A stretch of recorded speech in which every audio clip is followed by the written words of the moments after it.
Imagine waking up tomorrow in a world with no laws, no courts, no police, and no government. How long would freedom survive? Thomas Hobbes answered that question almost 4 centuries ago. He lived through the English Civil War. He saw what happens when political order collapses. Neighbours become enemies. Fear becomes normal. Violence becomes rational. And Hobbes reached one of the darkest conclusions in political philosophy.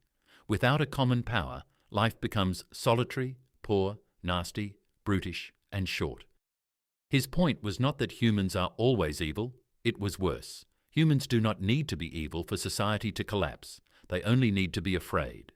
If there is no law, no judge, and no authority strong enough to stop violence, every person becomes a threat to every other person. That is the state of nature, the war of all against all.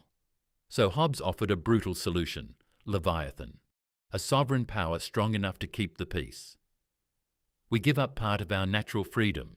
In return, we get security, order, law, survival. This is the bargain at the beginning of modern politics, but it comes with a danger. The power strong enough to protect you from chaos may also become powerful enough to oppress you. That is why Hobbes still matters. He forces us to ask the question every political system must answer. How much freedom would you surrender for security, before the protector becomes the threat? And that brings us back to Hobbes's terrifying question.